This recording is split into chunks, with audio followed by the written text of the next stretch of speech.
आदिदेव महादेव की महिमा अपरंपार है। आप सोच रहे होंगे कि अचानक खबरों के बारे में बात करते करते हम आपके सामने आदिदेव महादेव की बात क्यों करने लगे। तो सावन का महीना कुछ होता ही ऐसा है। सावन के महीने में भगवान शिव आराध्य बनाकर उनकी पूजा की जाती है। भगवान शिव को मानने वाले इतने लोग हैं कि कहीं कांवड़ निकलते हैं, कहीं पर लोग जलाभिषेक करते रहते हैं। 12 ज्योतिर्लिंग भगवान शिव के हैं जो कि फेमस हैं।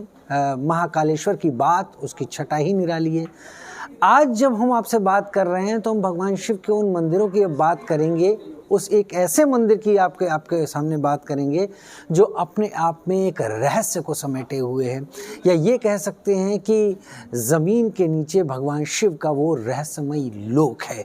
कहाँ है, क्या है, ये भी आपको बताएंगे, लेकिन उससे पहले आपसे निवेदन करेंगे कि ज़रूर हमारे चैनल को सब्सक्राइब कर लीजिए, बेल आइकन दबा लीजिए, जिससे आगे जो जानकारियाँ आएँ वो आपके काम की हों। तो भगवान शिव का महीना माना जाता है श्रावण मास, और इस महीने में भगवान शिव का जलाभिषेक करने से भगवान शिव की कृपा प्राप्त होती है।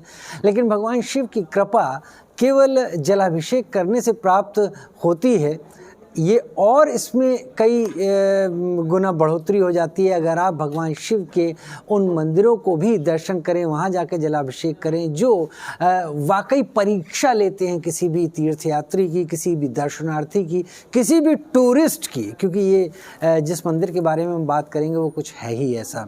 हम बात करने वाले हैं पाताल भुवनेश्वर की। जी हाँ, पाताल भुवनेश्वर।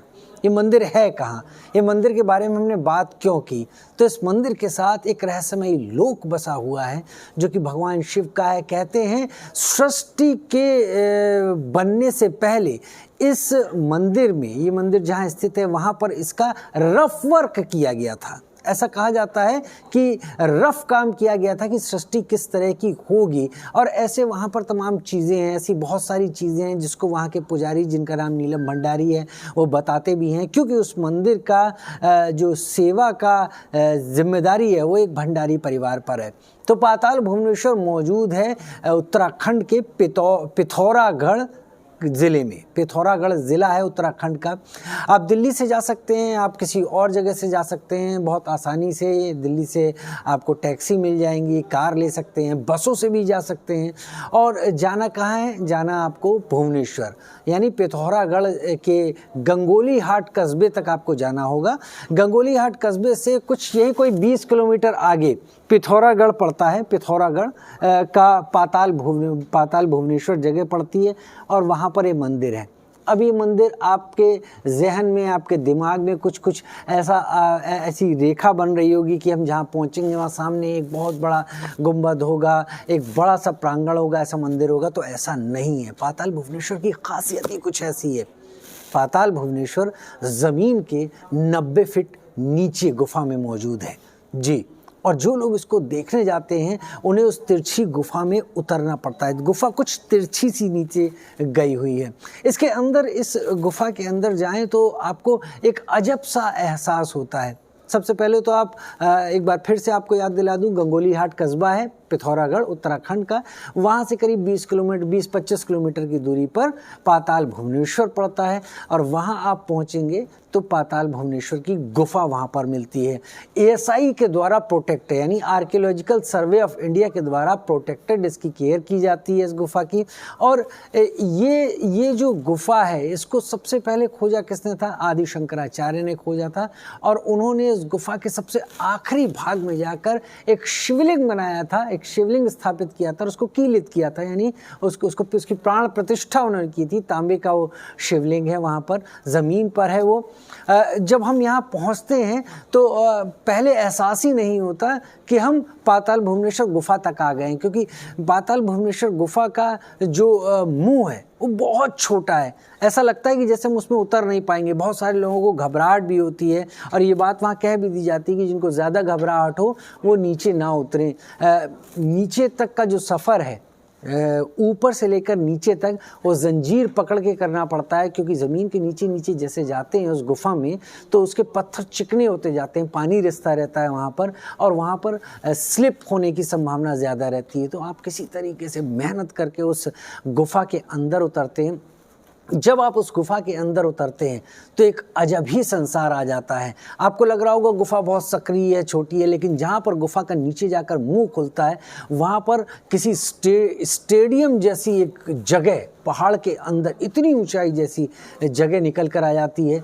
कहीं पर इतनी ऊंची और कहीं पर इतनी वो गुफा पतली हो गई है कि आपको सर झुका के ऐसे निकलना पड़ता है। तो जहाँ पर उसका मुंह उस मंदिर का, उस गुफा का नीचे खुलता है, वहाँ पर कुछ ऐसी आकृति बनी हुई है जैसे कि वहाँ पर शेषनाग हो। ज़मीन पर भी ऐसा ही रास्ता बना हुआ है जैसे कि कोई शेषनाग ने फन फैलाया हुआ और उसके बाकी हिस्से के ऊपर आप चलते हुए चले जा रहे हैं। इसके ठीक आगे आप बढ़ते हैं तो वहाँ पर एक पुष्प बना हुआ है ऊपर की तरफ, और नीचे कहते हैं नीचे जो चीज़ है उसका धड़ ही धड़ है, सिर नहीं है।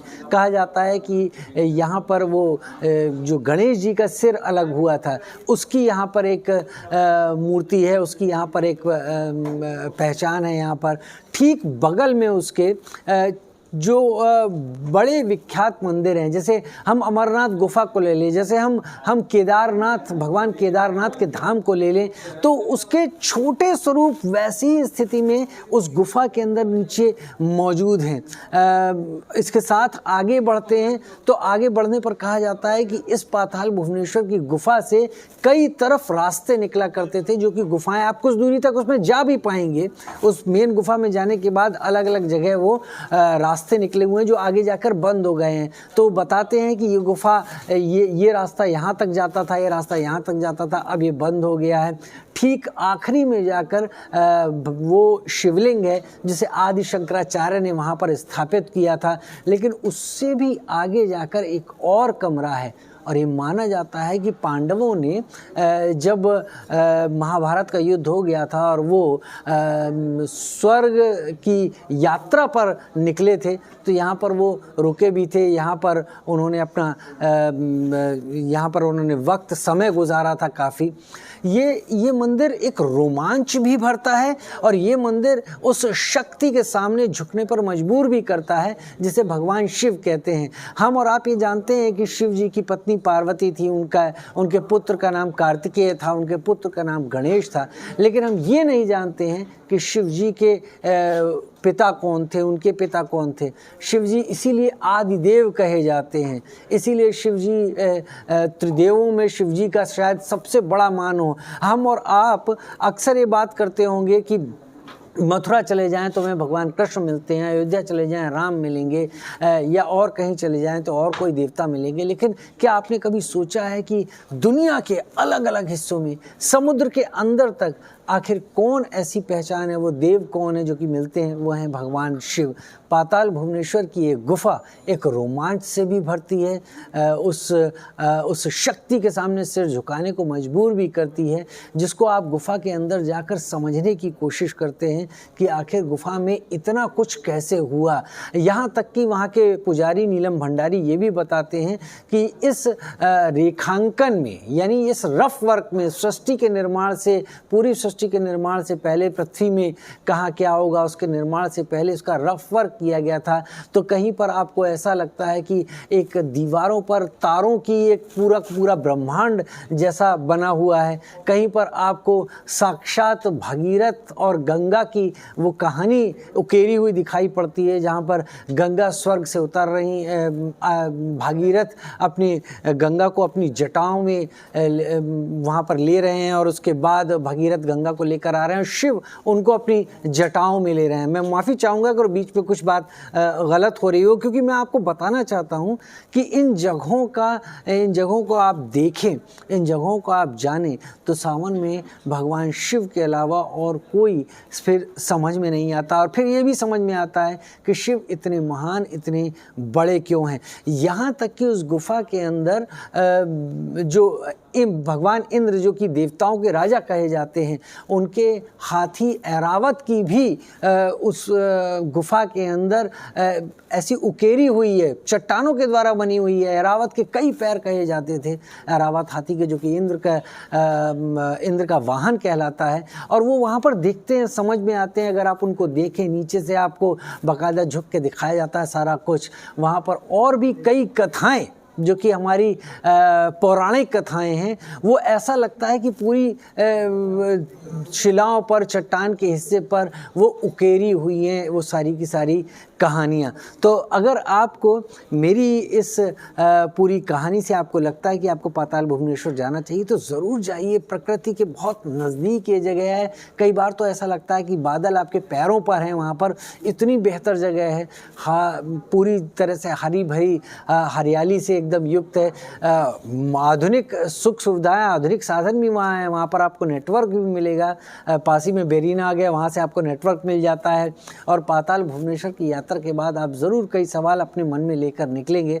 तो इस सावन पर हमने आपको पाताल भुवनेश्वर की गुफा के बारे में जानकारी दी, जो कि अपने आप में एक कौतूहल से भरी हुई गुफा है, भगवान शिव की गुफा है। इतना कहने के बाद एक बात मैं आपको ये भी कहूँगा, क्योंकि आप में से कई लोग ये सवाल करेंगे कि इस तरह की तो मान्यताएं होती हैं जो कि मान्यताओं पर मानकर चीज़ों को स्थापित कर दिया जाता है। तो ऐसा नहीं है। पाताल भुवनेश्वर की गुफा का उल्लेख हमारे स्कंद पुराण में भी मिलता है। उस स्कंद पुराण में भी पाताल भुवनेश्वर की गुफा के बारे में काफ़ी कुछ कहा और लिखा गया है। आप चाहें तो इसको परख भी सकते हैं। आज हमने आपको पाताल भुवनेश्वर के बारे में जानकारी दी। आगे आएंगे आपके सामने तो आपको और कई जानकारियां देंगे। हो सकता है वो जानकारियां आपको पहले से पता हो सकता है नहीं पता हो। समय मिले तो उन जानकारियों को जाकर खुद से भी परखिएगा।